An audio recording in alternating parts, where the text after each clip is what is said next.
देश में लागू हुए आपातकाल के खिलाफ जो लोग जेल गए, तानाशाही का जिन्होंने विरोध किया, उनको सरकार द्वारा लोकतंत्र रक्षक सेनानी का दर्जा दिया गया। अब वर्तमान में इन्हें कहने को तो तमाम सुविधाएं दी जा रही हैं, लाभ दिए जा रहे हैं, लेकिन धरातल पर क्या इन्हें लाभ मिल रहा है, इससे शायद ये संतुष्ट नहीं है। इसीलिए आज लगभग 1 दर्जन लोकतंत्र रक्षक सेनानी जिलाधिकारी कार्यालय हैं अपनी मांगों को लेकर। आइए इनसे जानते हैं क्या इनकी मांग है, किस लिए इन्हें आज तपती दोपहरी में यहाँ जिलाधिकारी कार्यालय तक आना पड़ा है। आपका शुभ नाम? मैं विजय बहादुर सिंह, उत्तर प्रदेश लोकतंत्र रक्षक कल्याण समिति का मैं जिलाध्यक्ष हूँ और मेरे साथ आपातकाल में जेल गए मेरे साथी हैं, पदाधिकारी हैं समिति के। विजय बहादुर जी, आज क्या आपकी मांग है जो आपको यहाँ आना पड़ा है? बड़ा विवश होकर आना पड़ा है। हम प्रायः संपर्क करके अधिकारियों से काम चलाने का प्रयास करते हैं, मगर जब उसका परिणाम नहीं आता तब सामूहिक रूप से ज्ञापन के रूप में आना पड़ता है। आज जो सेनानी मेरे साथ आए हैं, समस्या मुख्य यह है कि लगभग 1 वर्ष से भी पूर्व राज्य सरकार द्वारा सभी लोकतंत्र सेनानियों को आयुष्मान गोल्डन कार्ड द्वारा के माध्यम से स्वास्थ्य सुविधाएं देने के लिए आदेशित किया गया और वह पत्र आया बड़े सर्वोच्च प्राथमिकता के आधार पर। उस पर अंकित है कि मुख्यमंत्री जी के आदेश से आच्छादित है और 3 दिन में पूरा डाटा, पूरा संकलन करके कितने लोग यहाँ पर हैं सेनानी और उनके आश्रित, वो भेजा जाए।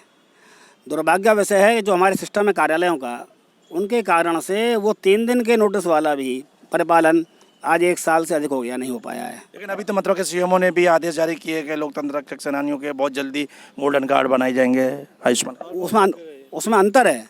वो जो हैं, जो इस समय अभियान शुरू हो गया है, वो जनसामान्य नहीं, जनसामान्य से आपके लिए भी उसमें प्रावधान था, ऐसा उनका कहना था।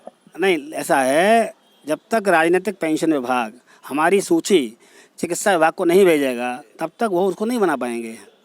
हवा ही चल रहा है।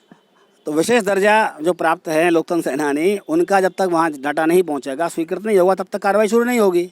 अन्यथा हम क्यों परेशान होंगे? आप इसमें किस विभाग की शिथिलता मानने, किसकी लापरवाही है जो ये सब विलम्ब हो रहा है? ये मथुरा के स्थानीय जिलाधिकारी कार्यालय का जो सिस्टम है उसका कारण है। केवल बार बार रिमाइंडर आने के बावजूद भी उसका परिपालन नहीं हो पाया है। एक तो वह बात थी। दूसरी बात, जो सम्मान राशि मिलती है प्रतिमाह सेनानियों को, उसमें प्रायः विलम्ब हो जाता है। कुछ ऐसे सेनानी हैं जो इसी पर अवलंबित हैं, तो उन्हें बड़ा दिक्कत होती है। इस वरिष्ठ नागरिक हैं सभी लोग, कोई 80 वर्ष का है, कोई 90 वर्ष का भी है, उनको बहुत समस्या होती है। तीसरा, जो आश्रिताएं हैं, चूँकि उस अधिनियम में सेनानियों के मृत्यु के पश्चात विधवाओं को भी सुविधा समान रूप से मिलती है, उनको स्वीकृत होने में बड़ा समय लगता है। तो इन सब कारणों का निराकरण हो, इसके लिए हम जिलाधिकारी महोदय के पास आए थे। मथुरा में कितने ऐसे स्वतंत्र लोकतंत्र सेनानी हैं? लगभग 135 तो सेनानी हैं और लगभग 14 के करीब आश्रिताएं हैं। आपका क्या नाम है? मेरा नाम सुभाष चंद्र गुप्त, यहीं मथुरा में निवास कर रहा हूँ। क्या क्या लाभ मिल रहा है आपको इस श्रेणी में? वो केवल वो सम्मान राशि है और ये गोल्डन कार्ड की जो प्रक्रिया थी, फॉर्म आदि हमने सब भर के समय पर जमा किए थे। और जैसा कि अभी अध्यक्ष जी ने बताया, वो बिल्कुल अक्षर से सत्य है। ये तो अक्सर यहाँ आते रहते हैं, परस्यू करते रहते हैं। बीच में कई बार इनको रिमाइंडर दिया, मौखिक वार्ता की, केवल आश्वासन, इसी पे इतना समय टाल दिया। अभी जनरल आदेश आया सभी के लिए आयुष्मान कार्ड का, वो एक अलग बात है। और जिसको 1 साल से परस्यू कर रहे हैं, वो अब तक जो एक सीमित संख्या में है, इनकी संख्या तो बहुत बड़ी है जनरल की, वो तक नहीं कर पाए। ये जो सरकारी सुविधाएं आती हैं, जो स्थानीय जो कर अधिकारी है जिसके लिए अधिकृत है, वो समय से इनका पालन न करके सरकारी योजनाओं को पलीता लगाते रहते हैं। ये सबकी एक सामान्य पीड़ा है। इससे जो शासक से संबंधित पार्टी है वो भी बदनाम होती है। लोगों से पूछते तुम क्या कर रहे हो, क्या कम हुआ है, भ्रष्टाचार, अनेक तरह के मुद्दे उठाते हैं लोग। आपको जो लाभ मिल रहा है वो मिलना चाहिए। अरे स्वाभाविक सी बात है, उसमें हमारी ओर से कोई त्रुटि का कोई कारण नहीं है। अब हमारा पड़ोसी जिला आगरा है, वहाँ 1 तारीख को सबकी ये सम्मान राशि खाते में आ जाती है और यहाँ उसका कोई तिथि निश्चित नहीं है। को दस्तक आप देखा, इन्होंने जो लोकतंत्र रक्षक सेनानी है उन्होंने अपनी पीड़ा बताई है और ये बड़े आशाजनक बात बताई है कि बराबर में ही आगरा, यानी उत्तर प्रदेश का एक जनपद आगरा है, एक मथुरा। आगरा में सब कार्य नियमित रूप से हो रहा है, लेकिन मथुरा में इन्हें काफ़ी दिन तक इंतजार करना पड़ता है।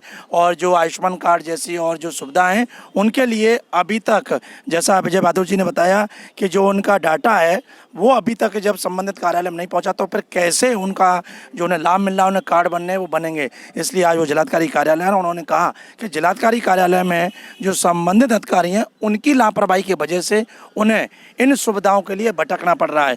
और एक बात बड़ी अच्छी है कही इन्होंने कि सरकार योजनाएं दे रही है, लाभ दे रही है, लेकिन सरकार के जो नुमाइंदे हैं उनकी लापरवाही की वजह से और जो पात्र हैं उन्हें लाभ नहीं मिल पाता है और कहीं ना कहीं सरकार की छवि धूमिल होती है।